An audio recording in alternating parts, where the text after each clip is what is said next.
Ahora vamos a ver dos fenómenos que vamos a encontrar en los ciclos de refrigeración por compresión de vapor, los cuales son tanto el subenfriamiento como el sobrecalentamiento. Ya en problemas anteriores hemos involucrado la parte de tener, en este caso, todavía estamos trabajando, vale la aclaración, en un ciclo ideal que cuenta con compresor, condensador, evaporador y una válvula de expansión, pero habíamos trabajado tanto cuando no se tenía irreversibilidades. Hemos visto también las irreversibilidades, que es cuando tenemos ya un rendimiento en el compresor. Y ahora vamos a ver los dos fenómenos que acabo de mencionar, los cuales son el subenfriamiento y, en este caso, el sobrecalentamiento. ¿Y por qué se producen? Primeramente vamos a dar una introducción antes de entrar al problema que tenemos para el día de hoy. Primeramente, tengo el grafiquito de acá, el cual lo voy en este caso a mencionar. Tenemos el condensador y tenemos aquí en el evaporador. Sabemos que ambos son, en este caso, intercambiadores de calor. ¿Por qué? Porque el condensador me va a absorber calor, ¿no? En este caso, de cierto volumen, de cierto espacio que se desea acondicionar o se desea refrigerar. En este caso, absorbe el calor de esa parte, de ese volumen de ambiente, y en este caso lo transfiere ¿a dónde? Al refrigerante, ¿no? Entonces el refrigerante es el cual se va a llevar ese calor que acaba de absorberlo. Mientras que aquí, en este caso, perdón, era el evaporador. Mientras que el condensador lo que se va a encargar en este caso de hacer, pues simplemente es expulsar ese calor, ¿no? En este caso condensa, como su mismo nombre lo dice, el refrigerante, cambia en este caso de fase para el refrigerante. Ahora, ¿qué pasa cuando nosotros hemos visto anteriormente un ciclo de refrigeración ideal? Teníamos, a ver, vamos a explicar rápidamente un grafiquito por acá, mira así. Lo voy a explicar en un diagrama temperatura, entropía, ¿sí? Tenemos la campana de saturación y vamos a colocar nosotros por acá el ciclo que teníamos. Mira, yo tenía de esta manera primeramente la entrada al compresor, lo tenía aquí sobre la línea de vapor saturado. Y luego teníamos la otra, que venía a ser en este caso así, así de esta manera. Acá vamos a tomar de que sea ideal, en este caso no tengamos irreversibilidades en el compresor. Entonces tenemos ahí, y la entrada a la válvula de expansión, que a su misma vez es la salida del condensador, lo encontramos en este caso de esta manera, sobre la línea de líquido saturado. Entonces, ¿qué pasa aquí? Mira, lo que pasa es de que está ingresando en este caso vapor saturado. ¿A dónde? Al compresor. Y si ingresa vapor saturado, esto me indica que una mínima variación, en este caso de la temperatura, hará que se condense prácticamente, en este caso, el refrigerante. No es que va a entrar netamente vapor. Entonces, si este refrigerante ciertas gotitas caen sobre, en este caso, a las paredes interiores del compresor, esto va a ocasionar problemas en mi compresor, ¿no? Entonces, puede ser de que su vida útil se haga más corta. Entonces, de esa manera es como me va a afectar prácticamente, dañándome el equipo. Y de la misma manera, aquí vamos a tener otro proceso, en este caso, justamente aquí en el condensador. Habíamos dicho de que prácticamente salía como líquido saturado y que iba a ingresar prácticamente aquí también a la válvula de expansión como líquido saturado. Entonces también una mínima por ahí, se puede decir ahora, aumento de, digo, disminución de temperatura. Esto va a hacer de que prácticamente se, no sea netamente líquido lo que va a ingresar a la válvula, ¿no? Entonces también me puede ocasionar por ahí ciertas partecitas en las cuales va a ingresar tanto vapor como líquido. Entonces, lo que nosotros vamos a tener aquí para el video de hoy es tanto el subenfriamiento que se va a dar en este caso a la salida del condensador, y el sobrecalentamiento que en este caso se da a la salida del evaporador, o a su misma vez que es a la entrada del compresor, prácticamente para esta zona de aquí.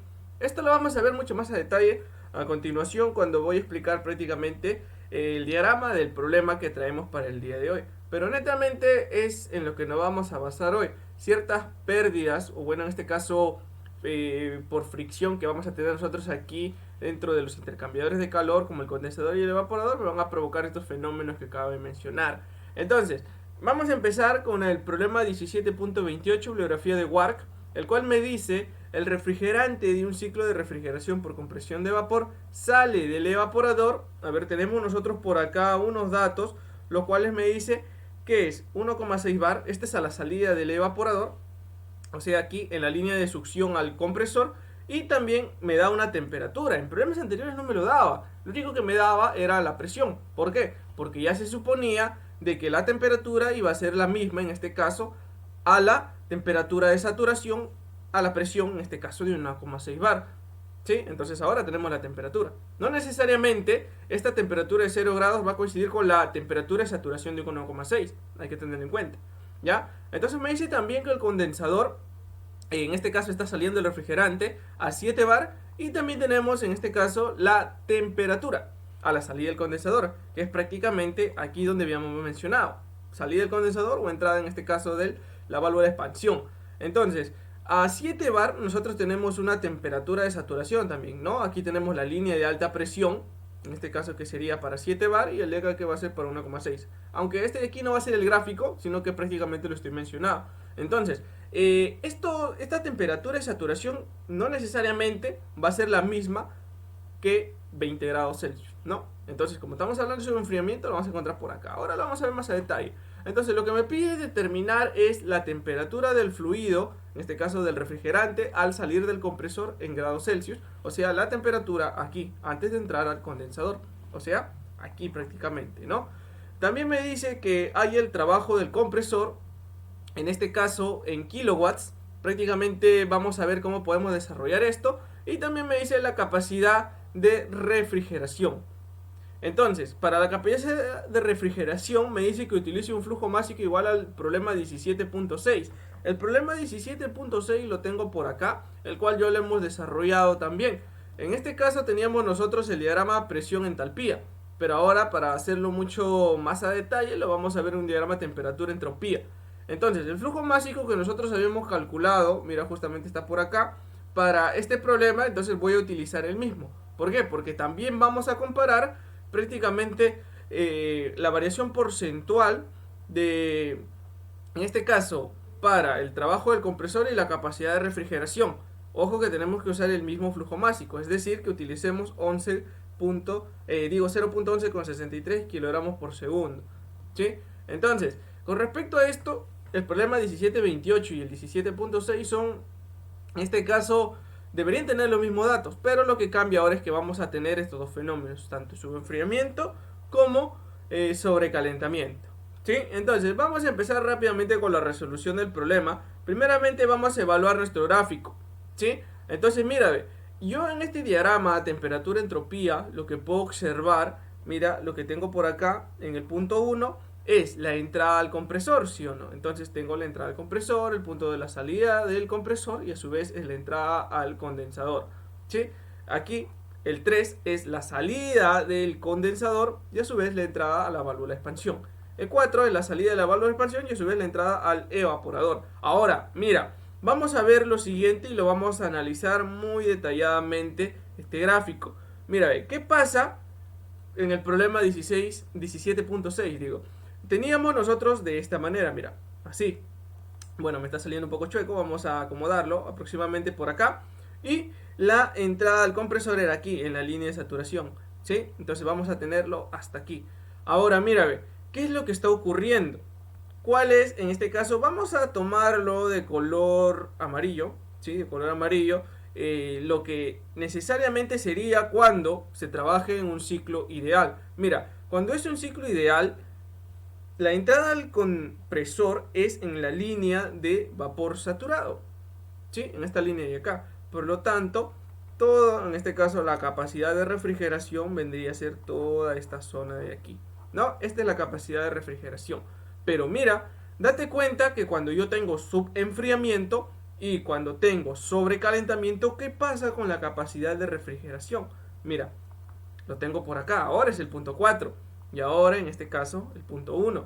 ¿Qué pasa con la cantidad en este caso de, o la capacidad de refrigeración? Mira, está incrementando, ¿no? Entonces yo puedo aumentar la capacidad de refrigeración simplemente teniendo su enfriamiento como sobrecalentamiento. Ojo que estos fenómenos de aquí son en este caso debido a ya fricciones internas dentro de los intercambiadores de calor, como también se puede acondicionar otros equipos para poder en este caso tanto tener un subenfriamiento mayor como un sobrecalentamiento también mayor. Ya depende mucho del diseño, en este caso del sistema que se está tomando en cuenta, que más adelante también vamos a diseñar un sistema para, en este caso, acondicionamiento puede ser de, no sé, de carne, de fruta o hasta un sistema de congelación, porque es refrigeración y congelación, son diferentes, ¿sí? Pero ahora, continuemos aquí en el problema. Date cuenta, mira, ve, ¿qué es lo que pasa con el trabajo del compresor? Si te das cuenta, el trabajo del compresor está incrementando. O sea, nada es gratis en esta vida, si se puede decir así. Para yo tener en este caso un aumento de la capacidad de refrigeración, simplemente mira lo que pasa con el compresor. También sufre en este caso un aumento del trabajo, en este caso que va a consumir el compresor, ¿no? Entonces, de esta manera podemos decir que a más sobrecalentamiento el compresor va a trabajar más. ¿Por qué? Porque la entalpía tanto a la entrada como a la salida en este caso aumentan. Entonces, ¿qué pasa con las temperaturas? Entonces el compresor empieza a trabajar también a temperaturas más elevadas. ¿Por qué? Porque mira, la temperatura aquí es la temperatura de saturación, pero mientras más voy incrementando yo el sobrecalentamiento, simplemente el punto 1 se va desplazando más arriba sobre, en este caso, la línea de presión.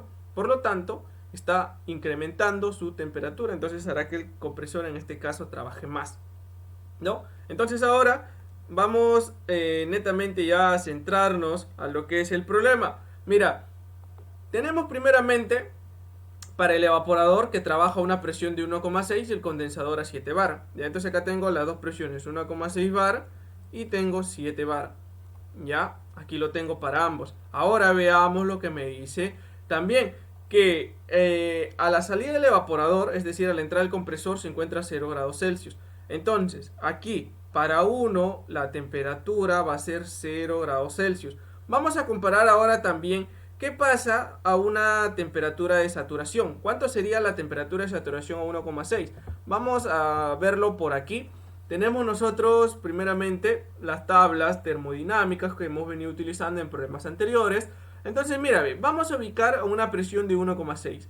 ¿Cuánto vendría a ser en este caso la temperatura de saturación? Menos 15,62 grados Celsius, ¿sí? Entonces mira, esos 15,62 grados Celsius es la temperatura de saturación, en este caso, para una presión de 1,6. Entonces, hasta aquí está trabajando con una presión de 15,62. Negativo, ¿eh? Está por debajo. ¿Sí? Disculpen ahí, creo que me había confundido, había dicho 15, no es menos 15,62. Ahora, fíjate en esto, mira, a ver, vamos a ponerlo de este color, ¿sí? Negrito. Entonces, mira, de aquí hasta aquí hay una variación de temperatura. Entonces, a esta variación de temperatura desde la saturación hasta la temperatura real a la cual va a ingresar al compresor, pues simplemente se le llama la temperatura de sobrecalentamiento. ¿Y en cuánto en este caso sería? Sería de 15,62 grados Celsius, ¿no? En este caso, sobrecalentamiento de 15,62 grados Celsius, ¿no? Ahora, mira, también veamos lo siguiente. Para aquí, para el problema en este caso a la salida del condensador. Mira, tenemos nosotros la presión de 7 bar, así que aquí se puede decir así que vamos a evaluar también cuánto sería la temperatura de saturación para, en este caso, una temperatura, digo, una presión de 7 bar. Mira, vamos a irnos aquí, ahora buscamos, mira, acá está la presión de 7 bar y tenemos la temperatura de saturación, 26,72, ¿sí? Entonces, mira, 26,72 grados Celsius es la temperatura de saturación. Pero ¿qué me dice el problema a mí? Me dice de que sale del condensador a 20 grados Celsius. Mira, entonces aquí la temperatura 3 es igual a 20 grados Celsius. Bueno, vamos a poner más abajo, ¿sí? La temperatura en 3 es 20 grados Celsius, ¿no? Entonces, de la misma manera, mira qué es lo que pasa. Mira, tengo por acá y tengo por acá.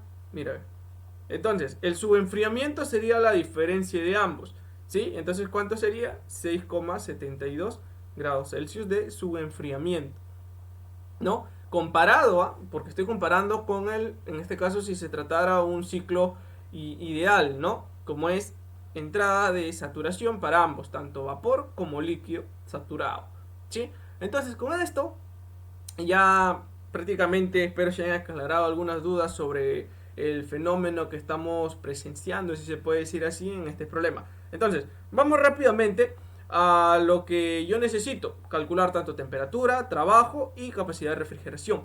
Para esto vamos a hacer de la misma manera como hemos venido trabajando. Vamos a evaluar primeramente los estados. Primeramente vamos con el estado 1, ¿sí? Entonces, mira, ve, para yo obtener tanto valores para todos los estados y poder calcular lo que yo quiera, ¿sí? Lo primero que tengo que hacer es calcular las entalpías. Con las entalpías hago de todo.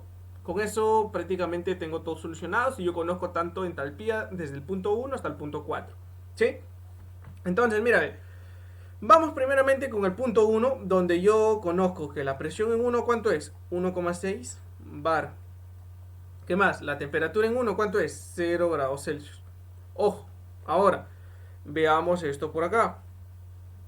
Para esta presión y esta temperatura, ¿dónde me encuentro? Obviamente en la zona de vapor sobrecalentado, ¿sí o no? Entonces vamos a colocar por acá que estamos en la zona de vapor sobrecalentado. Entonces, si me encuentro en la zona de vapor sobrecalentado, directamente ya yo tengo que dirigirme ¿hacia dónde? Hacia la tabla de vapor saturado, obviamente, ¿no? ¿Y qué valores tengo que extraer de aquí? Bueno, de aquí los valores que yo debo traer son tanto entalpía como entropía, ¿no? ¿Por qué la entropía? Porque la entropía va a ser constante para el punto 2, ¿sí? Entonces con eso prácticamente yo voy a encontrar el estado 2. Entonces también traigo para el estado 1. Entonces la tabla que yo tengo acá es para, en este caso, la tabla de saturación para el refrigerante. Pero yo no quiero esto. No, vamos a la tabla de sobrecalentamiento. Para 1,6, a ver, veamos. Mira, acá, si se puede decir así, me encuentro con uno de los primeros problemas, los cuales tengo, mira, presión de 1,4 y presión de 1,8. No tengo para presión de 1,6, ¿no? Entonces, ¿qué es lo que hago acá? En muchos casos se hace una interpolación doble, el cual es un poco más complicado, pero a mí me dan la temperatura, ¿sí o no? ¿Sí? Entonces la temperatura yo sé de que es 0 grados Celsius, la temperatura. Entonces mira, lo que yo voy a hacer va a ser interpolar tanto valores de entalpía, entropía, para 1,4 y aquí para 1,8, entalpía y entropía también. Primero interpolo esto a esta temperatura, ¿sí? Entonces me voy a llevar todos estos valores que tú estás viendo acá y lo voy a interpolar para una presión de 1,6. Y con eso voy a sacar yo mis valores tanto de entalpía como de entropía para una presión de 1,6, ¿correcto? Entonces mira, lo que yo voy a construir, mira, para una temperatura igual a 0 grados Celsius, construimos la siguiente tabla, ¿sí? Entonces, mira, me va a quedar la presión, que está en bar, es la primera columna. Luego también es la entalpía en kilojoule kilogramo. Y tabla para, en este caso, la entropía, kilojoule kilogramo Kelvin, ¿no? De esa manera. Entonces la presión que yo he traído de la tabla es 1,4 y 1,6. Dejo un valor aquí prácticamente para el valor que yo estoy requiriendo, que es 1,6. Aquí era 1,8, ¿sí? Entonces, mira, para 1,4 la entalpía, ¿cuánto es? Mira, a ver, tengo por acá, para 1,4 entalpía 251.86, ¿ya?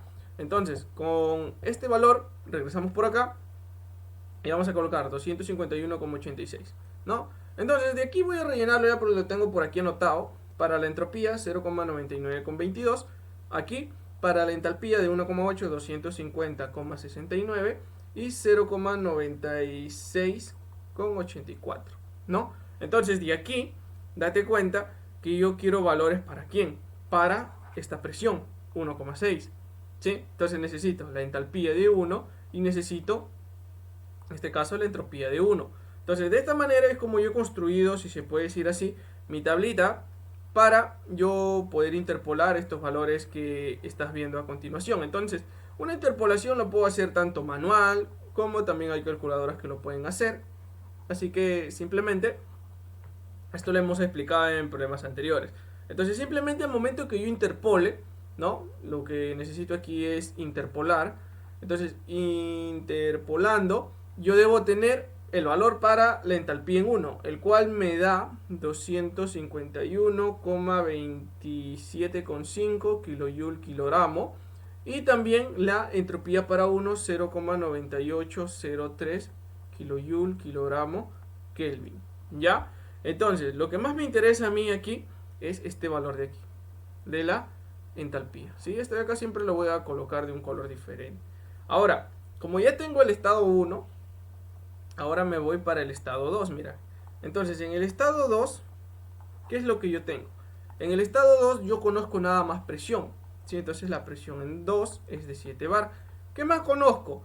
Como bien es conocido de que la entropía en 1 es igual a la entropía en 2, dato del mismo problema, entonces la entropía en 2 va a ser igual a la entropía en 1. Es por eso que yo he interpolado acá también, el cual es un valor de 0,9803 kilojoule por kilogramo grado Kelvin, ¿no? Entonces, con esta presión y esta entropía, yo me voy a la tabla de ¿dónde? Obviamente, sigo en qué zona, en la zona de vapor sobrecalentado, ¿sí? Entonces estamos todavía en la zona de vapor sobrecalentado. Entonces nos vamos a la tabla y vamos a ver este valor ahora para una presión de 7 bar. Mira, 5 bar, acá está la de 7 bar.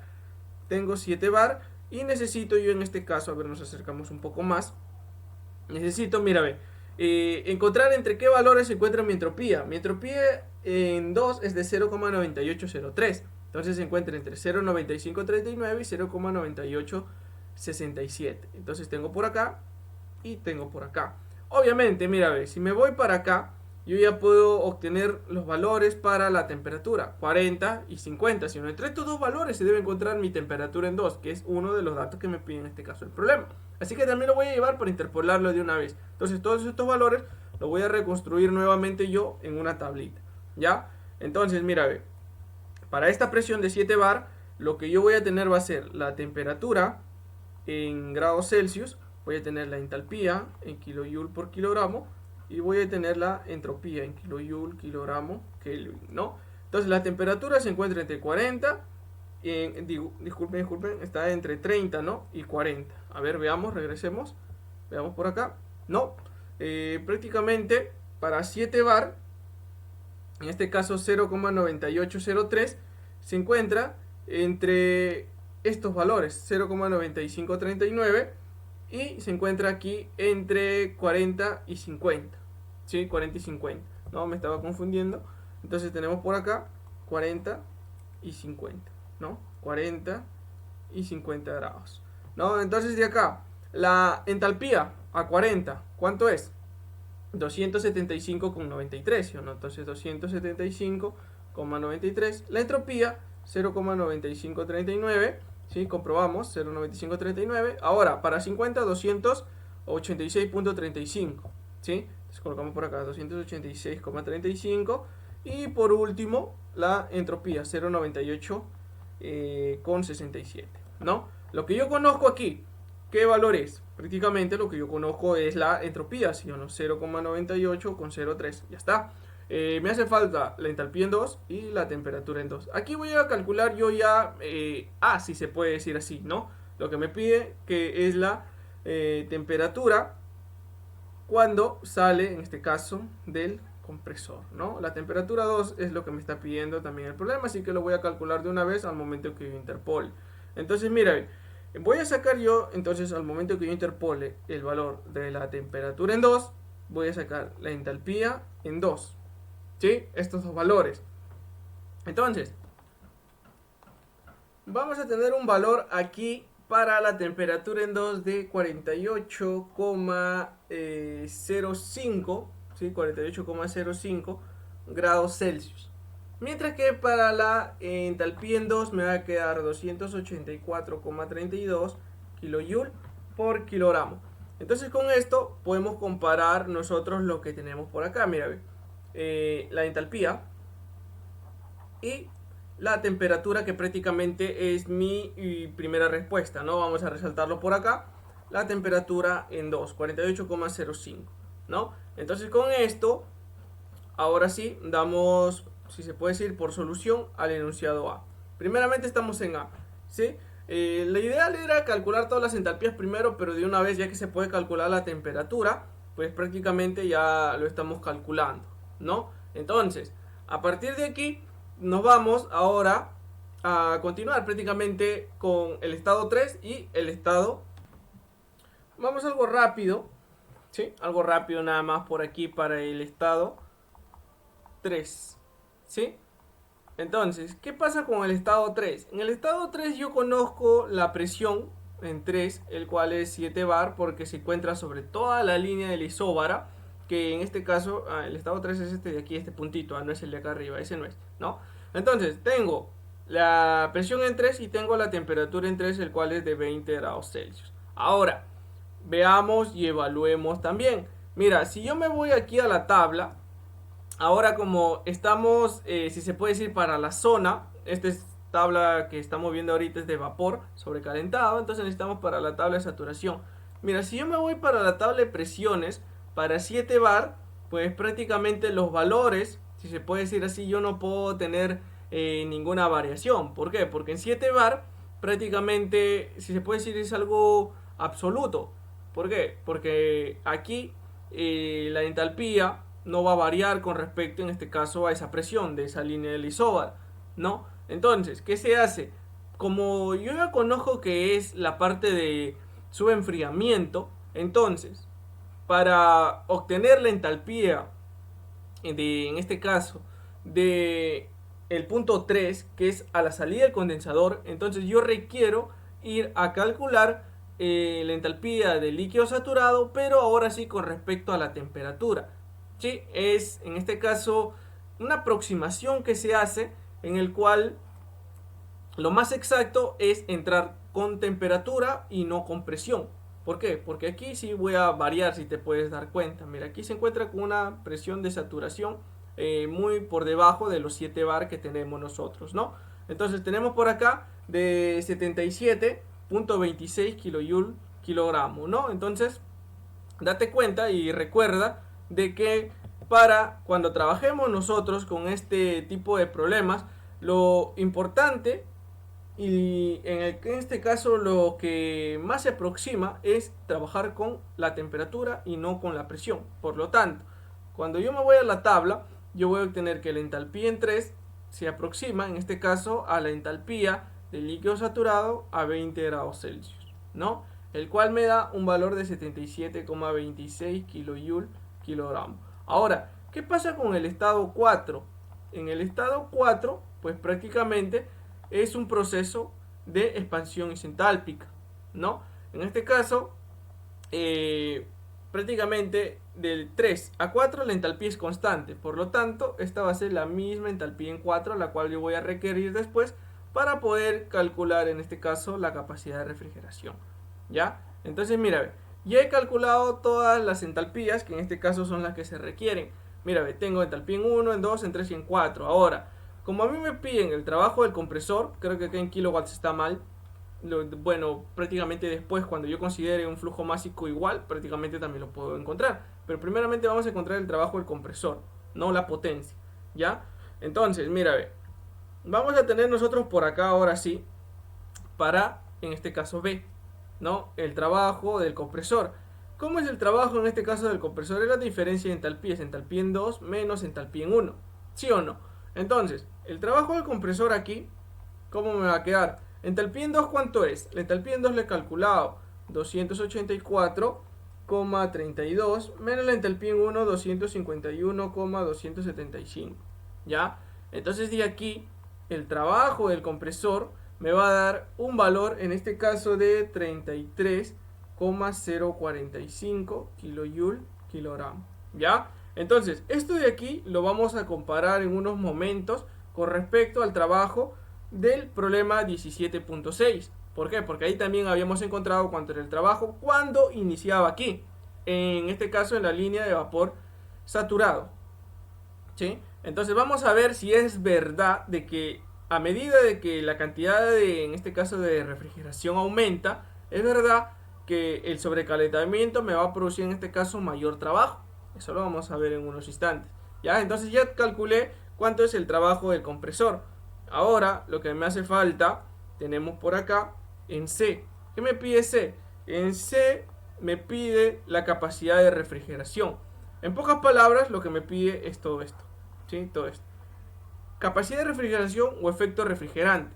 O en pocas palabras se le conoce como, en este caso, el Q del evaporador. En este caso, la potencia. ¿Sí? Evaporador, la cual es la capacidad de refrigeración o efecto refrigerante, que prácticamente se calcula como el flujo másico multiplicado por el Q del evaporador. ¿Sí? Entonces, el Q del evaporador prácticamente lo vamos a calcular ahora. Q del evaporador. Ya está. ¿Cómo lo calculo? Prácticamente es la diferencia entalpía en 1 menos entalpía en 4. ¿Sí? Lo tengo por acá. Ahora veamos, ¿cuánto es la entalpía en 1? A ver, vamos a sacar la calculadora porque esta parte no lo tengo por aquí anotada. Por ejemplo, la entalpía en 1 es 251.275 menos, en este caso, la entalpía en 4. Por eso era importante ir también a esta parte de encontrar para el estado 4. ¿Cuánto es la entalpía en 4? 77.26. El cual me da, en este caso, un valor de, vamos a colocar por acá, para el Q del evaporador, 174,015 kilojoule kilogramo. Ahora, ¿qué pasa con el flujo másico? El problema mismo me dice que utilice un flujo másico igual al problema 17.6. Pero ¿cuánto es el flujo másico en este caso en el problema 17.6? Había mencionado que está por acá, 11,63 kilogramos por segundo, ¿no? Entonces, vamos por acá. Me va a quedar entonces el Q del evaporador, un valor de, a ver, primeramente el flujo másico. A ver, lo tengo por acá anotado, creo que no lo tengo. Pero vamos a retroceder y vamos a llevar este valor, 0,1163. Pero yo lo puedo pasar en este caso a minutos para poder dejarlo en toneladas de refrigeración. Eso lo vamos a hacer ahorita, ¿ya? Entonces es 0,1163 kilogramos por segundo. Este es el flujo básico por el Q del evaporador. 174,015 kilogramos, digo kilojoule por kilogramo. Entonces kilogramo se va, me queda en kilojoule por segundo. ¿Eso qué es?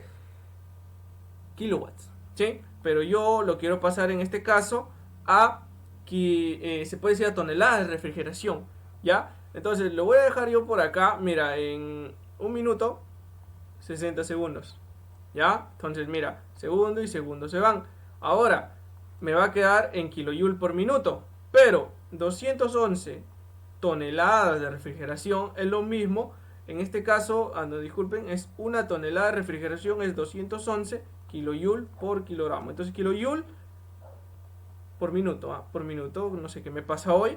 Kilojoule por minuto en este caso se eliminan y me va a quedar en este caso todo lo que yo resuelva aquí en toneladas de refrigeración. A ver, tengo 0.11,63 por 174.015 por 60 entre 211, ¿no? Entonces esto de aquí me da para el Q del evaporador un valor de 5,75 aproximadamente, ¿no? Toneladas de refrigeración. Entonces con esto yo ya tengo cuánto es el Q del evaporador, o en pocas palabras la capacidad de refrigeración o efecto refrigerante también conocido.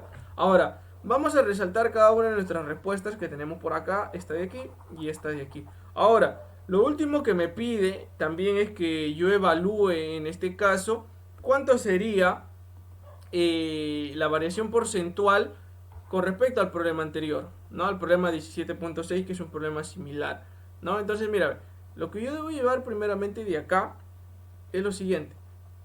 ¿Qué es lo que tengo primeramente? El trabajo del compresor, que es lo que yo debo en este caso evaluarlo. Mira, tengo por acá el trabajo del compresor. ¿Dónde lo he calculado? Lo debo tener por algún lado.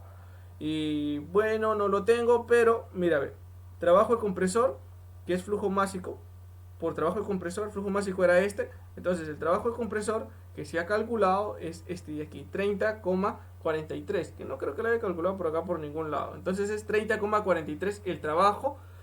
Con respecto al problema 17.6, mira, 30,43. Entonces, date cuenta, 30,43 es el anterior, cuando empezaba aquí. Pero ahora, ¿cuánto me ha salido mi trabajo ahora? 33,045. ¿Y cumple o no cumple, en este caso, de que cuando tengo sobrecalentamiento, aumente, en este caso, el trabajo del compresor? ¿Sí, sí o no? ¿Sí? Entonces, ¿cómo yo evalúo, en este caso, esa variación porcentual para el trabajo del compresor? Así lo voy a poner, ¿ya? Esto me va a quedar igual al trabajo del compresor que tengo ahora, 33,045, menos el trabajo del compresor anterior. ¿Dónde está? Era 30,43, ¿sí? Menos 30,43. Esto dividido entre 30,43%, ¿no? Entonces de aquí, bueno, tengo que multiplicarlo por 100%, no necesariamente era aumentarle nada más el símbolo de porcentaje. Entonces eso lo vamos a hacer ahorita entre 30,43, el cual me da un valor de 8,5, 8,6 aproximadamente. Así que por aquí debemos multiplicarle por el 100%. Por lo tanto, la variación del trabajo en el compresor me va a dar 8,6%. ¿Sí? Luego lo vamos a comprobar también con las respuestas que vamos a tener en este caso del libro también que nos da. Entonces tengo la variación porcentual para el trabajo del compresor 8,6%. Y ahora también vamos a evaluar la variación porcentual en este caso para el efecto o capacidad de refrigeración o Q del evaporador, ¿ya? Entonces mira, acá también voy a tener una diferencia, 5,75 toneladas de refrigeración menos. Ahora, vamos al problema y veamos cuántos eran en este caso la capacidad de refrigeración. Mira, tenemos por acá que me dice que es un equipo de 5 toneladas. Entonces mira, si te das cuenta, la capacidad de refrigeración que anteriormente era 5 toneladas, ahora tenemos 5,75. Aproximadamente se ha incrementado en 0,75, ¿no? Entonces menos 5 sobre 5. Ahora, esta variación de la capacidad de refrigeración o del Q del evaporador, a ver, 5,75 menos 5 entre 5. Ya está, sencillo. Me da 0,15, pero este acá tengo que multiplicarlo por el 100%, ¿no? El cual me debe dar exactamente 15% la variación, en este caso de la capacidad de refrigeración, ¿no? Tendría por aquí también algo adicional que es lo que me está pidiendo en este caso evaluar, ¿no? Si te das cuenta, mira, se incrementa el trabajo del compresor, el trabajo incrementa y también se incrementa la capacidad de refrigeración en ambos, ¿no? En ambos se incrementa, mira, aumenta el trabajo del compresor y aumenta en 15% también la capacidad de refrigeración, ¿no? Entonces, si te das cuenta, con este tipo de fenómenos que ocurren prácticamente en este sistema o en este ciclo, aumenta tanto trabajo de compresor como capacidad de refrigeración, ¿no? Y lo acabamos de evaluar justamente ahora, ¿no? Entonces con esto prácticamente estamos dando por finalizado la resolución de este problema 17.28. Quizás ha sido un poco extenso porque hay que profundizar un poco más en la parte teórica, no solamente resolver el problema, sino que también tratar de analizar por qué es en este caso así, ¿no? Tratar de cuestionarse, no solamente mecanizarnos con resolver el problema, sino que también entender de por qué aumenta o por qué está disminuyendo, también evaluando con los gráficos como lo hemos hecho, ¿no? Entonces hasta aquí llegamos con la resolución de este problemita.